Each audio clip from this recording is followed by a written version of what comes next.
We saw a few videos ago how the energy and power of a wave propagates, and we introduced the intensity of a wave, which decreases as the wave moves away from its source. Let's pay a bit more attention to sound intensity.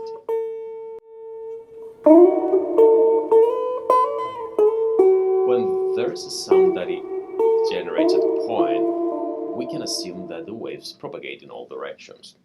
We are talking about a spherical wave. The energy is transported with the wave. But because it is a spherical wave, that energy is spread out over the whole sphere. And the larger the sphere, the less the concentration of energy on the surface of the sphere. We defined the intensity of a wave as the power per unit area. The energy on each sphere as the wave expands is the same, but the intensity decreases with the distance. Because the surface area of a sphere is 4 pi r squared, where r is the radius of the sphere, the intensity decreases with 1 over the distance squared. Now, the energy or the power is the same no matter what sphere you are looking at. So we can say that P1 is equal to P2. And we can write P in terms of the intensity at 1 and at 2.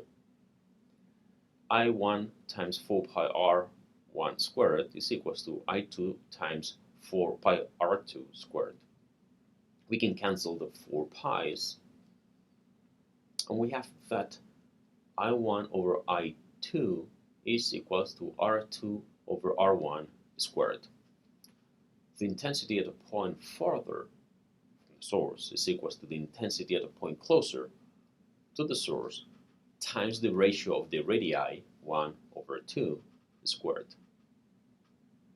It is interesting how our perception of sound intensity works.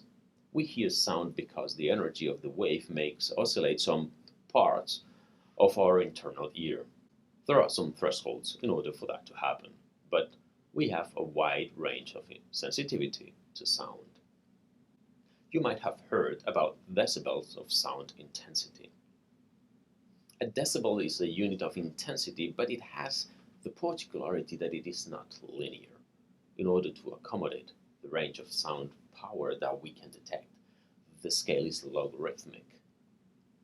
The minimum threshold of intensity that a healthy ear can detect is of about 10 to the negative 12 watts per square meter. To this we call I0 as a reference intensity. And our sensitivity goes up to 1 watt per square meter, where that would be painful. Because of this wide range, we can actually use the sound intensity level, which is defined as beta equal to 10 times the logarithm in base 10 of I over I0. This sound intensity level is measured in decibels. So an intensity equal to I0 would be 0 decibels. An intensity of 10 to the minus 11 would be 10 decibels. An intensity 100 times the human threshold will be 20 decibels. An intensity 1,000 times the human threshold would be 30 decibels. An intensity 10,000 times the human threshold would be 40 decibels.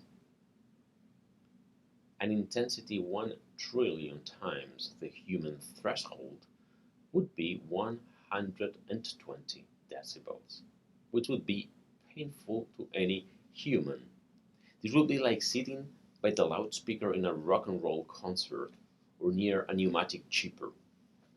150 decibels will cause immediate damage to the ear. Of course, this depends slightly on the frequency of the particular sound.